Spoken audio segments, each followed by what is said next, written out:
Fungsi Badan Kehakiman dan seterusnya. Saya cuba untuk menerangkan fakta kes ini supaya tuan-tuan dan puan-puan dapat menghayati dengan sepenuh-penuhnya. Sebab bila tuan-tuan dan puan-puan dapat menghayati fakta ini, cerita tak akan banyak. Sebab cerita itu dengan jelasnya akan menurunkan kepada satu kesimpulan yang kita tak boleh avoid. Pertamanya saya jawab soalan Tuan Pengerusi. Badan Kehakiman salah satu daripada tiga badan yang dikatakan badan kerajaan. Tapi kalau kita katakan badan kerajaan tak elok sebab orang misinterpret. Dia bukannya kerajaan tapi administration. Jadi ada orang juga kata tiga rangkaian badan kerajaan atau administration.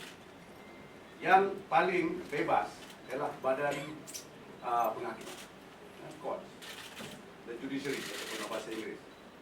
Now, ia perlu bebas sebab kita ada berbagai-bagai sengketa di antara individu dengan individu ataupun individu dengan kerajaan.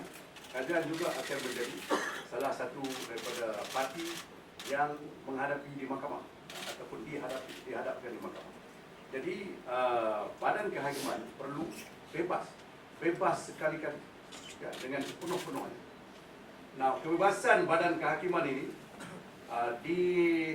dijaminkan dalam perlembagaan kita, sehingga kan gaji hakim-hakim, iaitu hakim daripada Mahkamah Tinggi ke atas, bukan magistrat dan di bawah, ya.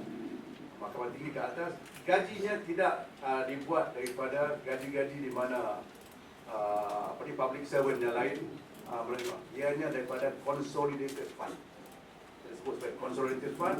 Dia bukan funding yang kita kumpulkan untuk gaji-gaji public servant yang lain. Okay, now, apa fungsi dia? Fungsi dia yang pertama ialah untuk interpret segala undang-undang yang bertulis, sebab bukan semua undang-undang yang bertulis itu ditulis dengan begitu lengkap, dengan terperinci. Dia terperinci dengan kalau kita boleh katakan dengan secara dasar ataupun lebih daripada itu, tapi ada tempat-tempatnya yang mana interpretasi sesuatu undang-undang bertulis itu harus dibuat oleh mahkamah. Dia seperti begini. Kalau undang-undang bertulis itu kita anggapkan sebagai satu mesin atau machinery, Badan Kehakiman akan meletakkan minyak pelincir di mesin tersebut supaya mesin tersebut lancar berjalan tanpa tersekat-sekat. Jadi interpretasi yang diberikan oleh mahkamah amat besar. Jadi dalam masa membuat interpretasi undang-undang bertulis, pasti sebab ada benda yang dia kena interpret, di mana undang-undang bertulis itu tidak begitu jelas. Jadi terjemahlah pula sesuatu undang-undang yang dikatakan common law. So, dia tak tertulis, tapi it become a necessity dalam membuat interpretasi. Undang-undang common law ni terjelma. Okay. Now, dia bukan seperti undang-undang di negeri Perancis atau di kebanyakan negeri-negeri di Eropah. Kita ikut sistem Anglo-American system, iaitu undang-undang common law. Kita mula undang-undang kita di England dengan common law, tidak ada undang-undang bertulis. Kemudiannya baru Parlimen bila mengambil alih daripada the Kings of England, yang pada masa dulunya memang susah kita nak kawal sultan-sultan dia orang di England. Jadi selepas Parlimen mengambil kuasa daripada the Kings of England, kita mula membuat beberapa undang-undang bertulis hinggalah hari ini. Jadi itu fungsi pertama Badan Kehakiman yang seharusnya bebas dengan sepenuhnya. I think I have answered that. Yeah? Maybe I should move straight away into the facts. Then perhaps pengurusi mungkin boleh dapat tanya lagi soalan-soalan yang agak mustahil. Dalam kes ini, saya perhati, terutamanya di luar negeri, tidak ada secebis fact atau fakta yang ditulis oleh media di luar negeri. semuanya katakan konspirasi politik tanpa turun ke gelanggang untuk lihat apa fakta.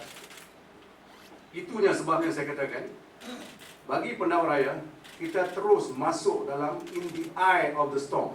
Itu dalam ribut itu, kita masuk dalam pusat ribut tersebut untuk kita solve problem ini. Tetapi pihak pembelaan, dia hanya circle, dia pusing keliling, dia katakan konspirasi dan konspirasi. Jadi inilah mustahak kita hayati fakta kes ini. Saya mulakan dengan memberi pengenalan apa dia pertuduhan yang dihadapkan kepada Anwar. Dia dikatakan pada 26 hari bulan Jun 08 antara jam 3.01 hingga 4.30 petang di satu kondo alamat 99 Jalan Setia Kasih, Bukit Damansara. Dia kata dengan niat melakukan persetubuhan luar tabi'i, iaitu liwat, bersama Muhammad Saiful Bukhari, telah memasukkan, jadi kita kena spesify, telah memasukkan zakar beliau ke dalam duburnya, dan oleh itu dikatakan telah melakukan kesalahan buat 377B kanun kesalahan. Saya nak perincikan sikit. 377B tak perlu elemen tanpa keizinan. Tak perlu. Itu sama ada keizinan diberikan oleh Saiful atau tidak, ianya masih lagi menjadi satu kesalahan di bawah seksyen tersebut. Maksimum dia 20 tahun. Tidak ada minima. Tetapi ada satu seksyen selepas itu, 377C, di mana elemen yang mustahak ialah tanpa persetujuan, iaitu dengan paksa. Jadi mangsa itu dipaksa. Macam rogol, tapi ini lelaki ataupun perempuan juga boleh jadi kalau persetubuhan itu melalui dubur. Nah, apa bezanya? Bezanya ialah masih lagi 20 tahun maksimum. Minimum dia 5 tahun. Dia tak boleh kurang daripada 5 tahun. Tadi tak ada minimum ya. Lagi satu, 377C ni, kalau orang yang melebihi 50 tahun, selalunya dia tak boleh disebat. Sebab ada sebatan rutan dalam dua-dua seksyen ni. Jadi dalam 377C ni, sebatan rutan akan diberikan juga walaupun orang tu 90 tahun. 50 tahun ke atas dia tak kira. Sebab perkara 377C ni amat serius. Liwat adalah satu perkara yang kita anggap bukan saja jurisdiction kita. Jurisdiction England dulu, dia yang mula, England yang mula. Liwat ini sungguh pun adalah kesalahan yang besar dari segi agama kita. Tapi kita terima undang-undang ini daripada England, menerusi India. Di England, tuan-tuan mungkin rasa benda ni pelik sikit dan mungkin lucu. Di England, undang-undang ini dikeluarkan pada tahun 1623 oleh King Henry VIII. Sebab dia dapati di dalam gereja-gereja Kristian banyak padri-padri duk main budak-budak yang dikatakan altar boys, yang kebanyakannya mungkin jambu-jambu sikit. Jadi terlalu berlaku sangat perkara ini. Semenjak 1623 undang-undang ini dah ada. Dan di England, undang-undang ini masih ada hingga tahun 80-an. Baru saja diberhentikan. Tetapi di England sekarang juga masih lagi ada undang-undang baru yang dikatakan bukan 377B atau C, tetapi dikatakan assault. Tetapi dikatakan aggravated assault. Aggravated assault termasuk membuat liwat, dan ada pula aggravated liwat. Ya, aggravated di mana kalau sungguh pun orang tu membenarkan, tetapi walau bagaimanapun terjadi satu aggravation dalam perlakuan perlakuan tersebut. Jadi di England masih lagi ada, di India ada, kebanyakan Commonwealth undang-undang ini masih lagi ada. Di Amerika Syarikat, sungguh pun Supreme Court Amerika Syarikat baru-baru ni katakan meliwat di antara consenting adult harus dibenarkan, sebab kalau tak dibenarkan ianya impinge the privacy of the individual. Dia pergi ke situ lah, ya. Dia katakan privacy dia biarkan itu, Jadi Supreme Court of America, sungguh pun Supreme Court of America katakan it is unconstitutional to have sodomy law. 17 atau 19 kalau tak salah saya, daripada negeri-negeri di Amerika Syarikat engkar mengikut Supreme Court of US. Sebab mereka kata, dan ini Dewan menyaut salah satu daripada hakim Supreme Court di US, iaitu Justice Scalia. Scalia ni one of the most brilliant Supreme Court judges. Dia katakan dia dissenting 5 lawan 3, ya, 6 lawan 3. Skala di antara 3. Skala kata undang-undang yang diperturunkan oleh Supreme Court of US tidak mengambil kira the conservative members of the public in the US who still want undang-undang lewat ini diteruskan, not di banish ataupun di ban, ya. Jadi kita dapati kita bukan sesuatu negeri yang agak ganjil yang ada undang-undang ini. Kebanyakan negeri di dunia ini masih lagi ada undang-undang berkenaan dengan dibuat. Baru ini tahun 2014 di India, perkara ini juga ditimbulkan di Supreme Court India, dan Solicitor General India telah pun menyokong bahawa undang-undang ini diteruskan sebab di India berbagai-bagai agama yang juga mau simpan lagi idea konservatif ini. Dia katakan konservatif tetapi tradisional.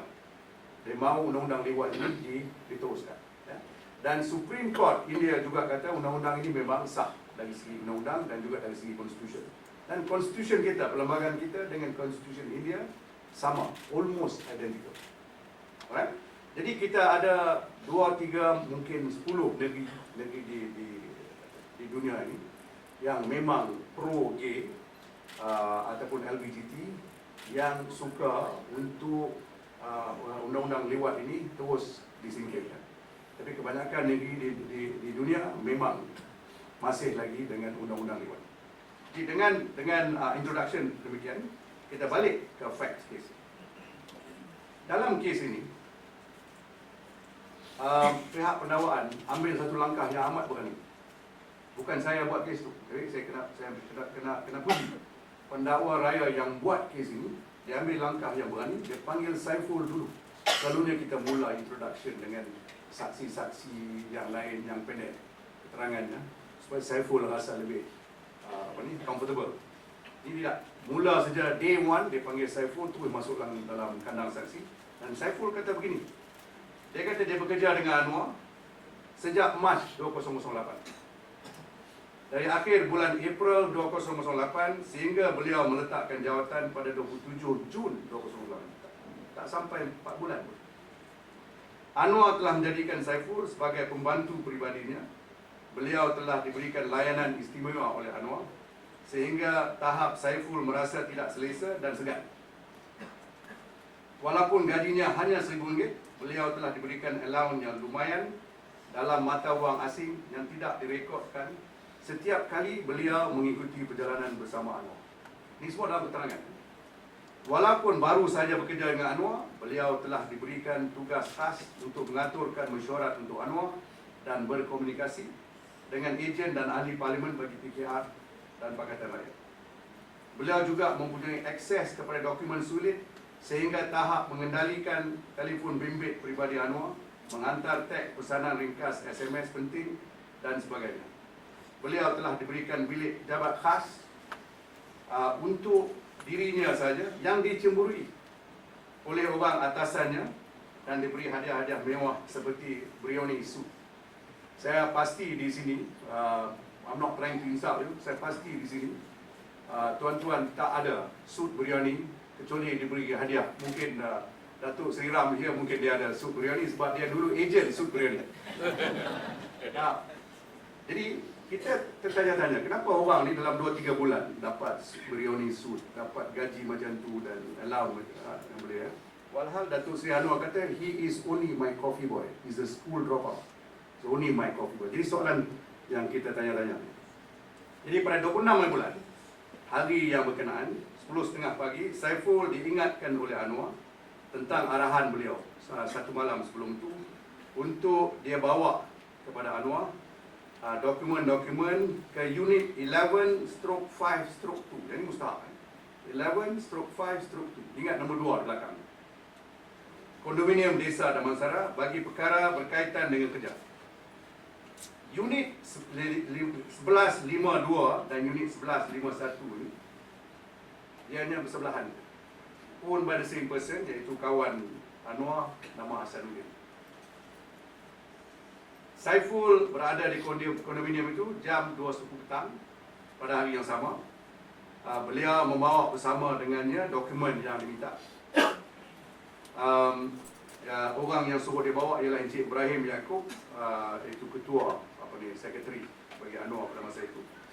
Mesyuarat itu yang sepatutnya diadakan di unit 1152 yang saya kata tadi telah diadakan di unit 1151 yang bersebelah. Ini memang drama biasa mengikut Saiful. Dia kata selalu diatur datang 52, tetapi memang saya selalu jumpa dia di 51. Okey. Unit 1151 yang dijaga oleh Hasanuddin yang tinggal bersebelahan seolah-olah menjadi unit yang disimpan untuk digunakan oleh Anwar bila-bila perlu. Apabila Saiful tiba 2:45, Anwar sudah berada di situ menunggu beliau di tempat di meja makan.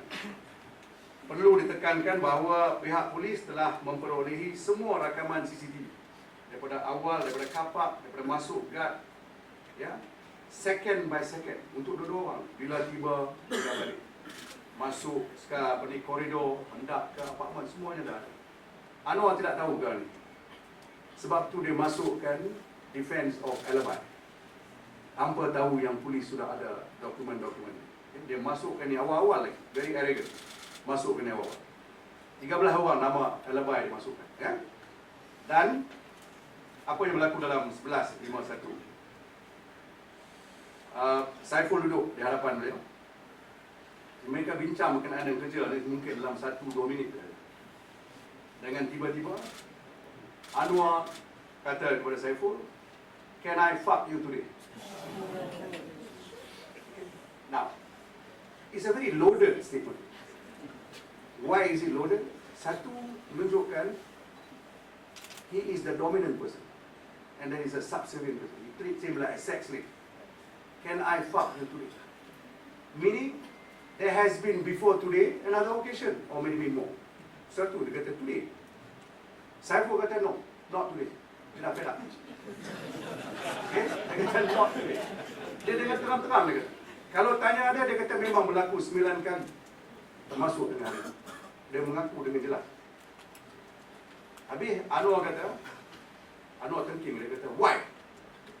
Dan arahkan dia masuk dalam bilik tidur. So budak ni masuk dalam bilik tidur. Bila dia masuk, Anwar suruh dia cuci badan dia sikit. Dia pun masuk, alas dengan air sikit. Dia keluar. Bila dia keluar, dia nampak Anwar dah bertualang di hujung katil. Dia nampak di hujung katil juga atas lantai, di atas kapet, Chinese kapet, ada satu tuala yang lain telah dibentang. Anwar approach dia, cakap dia, okay, this is all in camera, but I have to tell you, this is the true story, masuk dalam evidence, kan? It is now public document. Anwar cakap dia dan mencubit-cubit dia punya puting titik ada lagi. Belah kiri ke belah kanan. Okay. Dan seterusnya dia tanya Saiful, ada bawa KY Jerry? So Saiful kata ada, sebab Saiful jawab. Dia kata dalam satu mahkamah, kalau saya tak bawa, memang teruk saya. Sebab KY Jerry helped him not to be injured. Jadi Anwar asked him to take the position on the floor. Saiful describe the position yang diambil itu ialah sujud menongging. Because that's the position he took, and that's why he was so angry. He feels so humiliated. Masa benda itu berlaku. Orang yang went through this will be able to describe this. He described in the greatest of detail. Ada pada masa-masa yang dia tersebab, tetapi he was very strong boy. Unlike the first sodomy where where the complainant was not a strong character. Semua pun saya percaya benda tu berlaku. Federal Court pun percaya benda tu berlaku. Jadi dia kata Anwar suruh dia sapu KY Jelly itu ke Anwar bin Zakar. Dia kata masa tu dah Anwar dah tegang lah. Belum apa-apa dah tegang lah. So dia kata semasa dia menonggeng tu daripada tangan kanan tu dia sapu.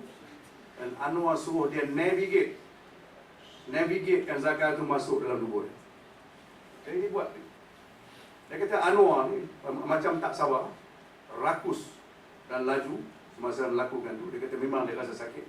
Dia kata sakit sangat sampai dia terpicit KY Jelly tu, tertumpah sama ada atas tawar ataupun atas kapal. Jadi perkara tu dah berlaku. Dia kata dalam 5 minit. Anwar ni jenis tak mahu pakai kondom langsung. Saya tak faham. Okay. Tak mahu pakai kondom langsung, dia mancutkan air mani dia dalam tubuh Saiful. Itulah sebabnya kita dapat keterangan dia ni. 5 minit semua habis. Dia suruh Anwar masuk cuci dulu. Kemudian Saiful masuk selepas tu. Bila Saiful dah pakai baju, Saiful kata dia mungkin sebab kemarahan dia tu, dia kata saya basuh sikit dia. Dia kata tubuh saya tu saya tak mau basuh pada permulaannya. Dia tanda tanya dia, Pak. Sebab dia marah sangat. Mungkin hari itu dia nak lost report. Mungkin, ya. Jadi bila dia keluar, Anwar dah duduk tempat yang mula tadi, di dining hall. Ini usaha. Ada Nescafe 3-in-1 dah serve. Somebody has served it. Jadi ada orang-orang yang bersubahat. Karipap daging pun ada.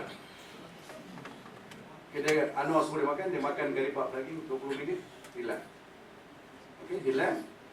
Bila dia balik, esok hari tu dia tak tahan, dia tulis surat untuk resign. Tapi oleh sebab dia ni budak yang polite, dia bagi sebab-sebab yang lain. Dia kata dia tak begitu pandai, tak cekap kerja, dia minta resign. Dia kata dia malukan Anwar. Tapi bila dalam mahkamah dia kata sebab yang dia nak resign, sebab dia kata dia tak tahan lagi diperkosa macam tu. Kemudiannya pada yang tu pada 28 dia bawa dia punya uncle ke nama Tuah untuk pergi ke hospital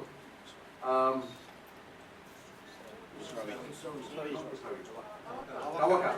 Dia bawa pergi ke hospital Tawakal. Hari itu hari Sabtu. Jadi pukul 1 hospital tu dah tutup, tak ada orang dah. Doktor pun dah balik. Jadi dia orang advise, dia kata di sini tak boleh buat. Jadi dia pergi Pusrawi. Pusrawi almost the same road. Dia pergi ke Pusrawi. Sekarang ni mustahak. Sebab kita nak tunjukkan, kalau ada konspirasi, tentu kita dah atur benda-benda untuk melicinkan. Yang dia pergi Tawakal, dia pergi Pusrawi. Jumpa pula satu lagi doktor yang mahkamah sendiri kata tak boleh dipercayai doktor ni. Credibility dia zero. Kita nanti bagi tahu kenapa mahkamah buat putusan dia. Doktor ni nama Dr. Osman daripada Myanmar. Dia kata dia examine Saiful. Dia kata semasa dia nak masuk proctoscope, iaitu satu alat masuk dalam dubur untuk lihat. Semasa nak masuk tu dia kata dia kena Saiful kata dia diliwat oleh VVIP. Dia beritahu nama. Doktor ni pun berhenti. Dia takut. Dia kata you better go and see the GH because they are more equipped with all the forensic. Dia sendiri advice. Yang ini mustahak. Dia sendiri advice, dia kata pergi ke GHKL. Jadi dalam keterangan Dr. Osman sendiri. Jadi macam mana Saiful landed up in GHKL is because of this doctor. This doctor gave evidence in favor of Anwar for some reason or other. Jadi kalau kita nak katakan konspirasi, how does this work? We don't understand. How can conspiracy work? So he landed up in GHKL pukul 3.30. Okay, pukul 3.30. Saiful finally was examined at 9:30 at night. Sebab protokol dalam GHKL, dia kena register, dia kena buat police report dan sebagainya. Jadi kita tanya soalan, kalaulah konspirasi, takkanlah budak ni torture sampai 3.30 sampai 9.30. Alright, now 3 doctors examine. Sebab the minute they heard nama Anwar, dia kata we better take care of the way we do this, must do it properly. 2 doktor Melayu semuanya pakar. Dan satu doktor Cina juga pakar. Dan satu perempuan, doktor perempuan yang membuat preliminary notation, note. Jadi 4 doktor semua. Nah, apa yang berlaku? Pada hari tersebut, iaitu pada 28, di pusat krisis sehenti, iaitu OSCC, One Stop Center, ya? Crisis Center, One Stop Crisis Center, 3.30, Dr. Khairul Nizam Hassan, Dr. Muhammad Razali Ibrahim dan Dr. Xiu Feng buat examination. Bila dia membuat examination, kita Saiful ni dengari, dia diambil swab daripada Putin, yang dimanakan Anwar dia kata mencubit-cubit. Jadi Anwar punya DNA mungkin ada di situ, dia ambil swab.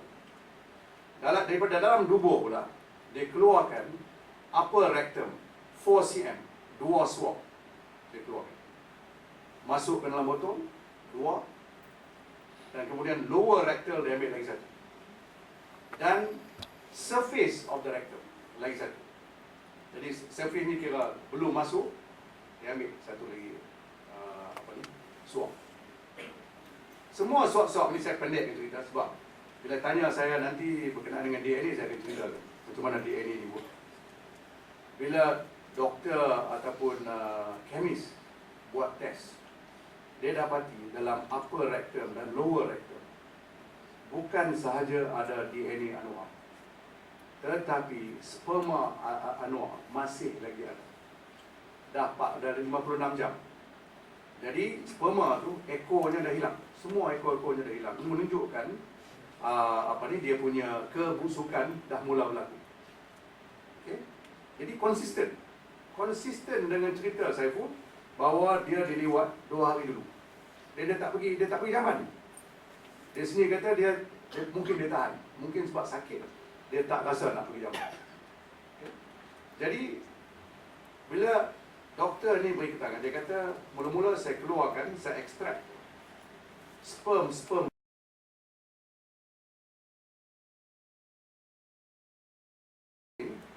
bawah mikroskop, saya boleh nampak sperm head, actual sperm head. Dia katakan ekor dia dah hilang. Saya explode each one of the head, extract the DNA, kita check, yang tu yang dikatakan male Y.